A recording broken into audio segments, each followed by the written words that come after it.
تو میں نے مولوی صاحب سے کہا مولانا میرا ایک سوال ہے، ایک پاکستانی نوجوان میری عمر کا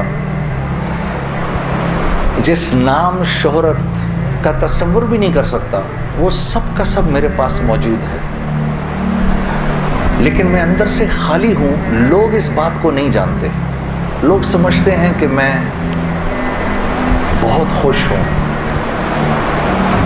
لیکن میں اندر سے بہت پریشان ہوں، بہت اضطراب ہے، اور اس کی وجہ مجھے سمجھ نہیں آتی۔ فرمانے لگے تیرا مسئلہ یہ ہے کہ تجھے چوٹ لگی ہے سیدھے گھٹنے پر اور تو مرہم لگا رہا ہے الٹے گھٹنے پر۔ میں نے کہا جی وہ کیسے؟ فرمانے لگے دیکھو اللہ نے انسان کو دو چیزوں سے بنایا ہے، ایک مٹی سے بنایا ہے، ایک جسم سے بنایا ہے جو کہ مٹی کا بنا ہوا ہے، اور ایک روح ہے جو اللہ کا امر ہے۔ ٹھیک؟ تو جسم کیونکہ مٹی کا ہے اس لیے اللہ نے اس کی ہر ضرورت کو مٹی میں رکھا ہے۔ جو کھانا ہم کھاتے ہیں، جو کپڑے ہم پہنتے ہیں، جو پانی ہم پیتے ہیں، جو جن گھروں میں ہم رہتے ہیں، جو چیزیں ہم استعمال کرتے ہیں، یہ سب جسم کی ضرورت کی چیزیں ہیں، اور کیونکہ جسم مٹی کا ہے تو اللہ نے ان تمام ضرورتوں کو مٹی میں رکھا ہے۔ روح اللہ کا امر ہے، یہ آسمانوں سے آئی ہے تو اس کی خوراک بھی آسمانوں پر ہے، زمین میں نہیں ہے۔ پھر فرمانے لگے اگر میں تم کو سونے کے ایک محل میں بند کر دوں اور 4 دن کھانے کو نہ دوں تم کیا کرو گے؟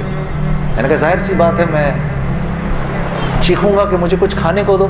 کہا بس یہی حال تیری روح کا ہے کہ تیرا جسم اچھے اچھے کپڑے پہنتا ہے، بڑی بڑی گاڑیاں چلاتا ہے، اچھے اچھے محلوں میں رہتا ہے، اور تو اپنے آپ کو سیٹسفائی کرنا چاہتا ہے، لیکن اندر تیری روح جو ہے وہ بھوکی ہو کے جب چیختی ہے تو تیرے سر میں درد ہوتا ہے، تو اس روح کی بھوک کا بھی تو علاج کر۔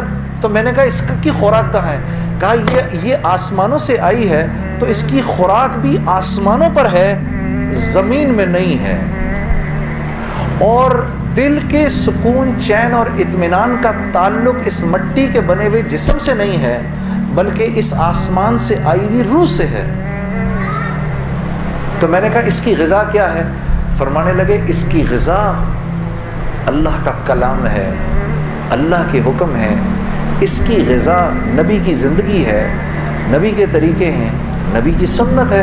وہ جب تک اس کو ملیں گے نہیں یہ بھوکی رہے گی، اور جب یہ بھوک کر چیخے گی تو پھر تم تو مسلمان ہو، تمہیں تو پتہ ہے، غیروں کو تو پتہ نہیں، وہ دماغ کی اس چیخ کو سلانے کے لیے کبھی شراب پیتے ہیں، کبھی نشے کرتے ہیں، لیکن یہ تو جب تک روح بھوکی ہے اس وقت تک اندر سے تم مضطرب رہو گے، سکون چین نہیں ملے گا۔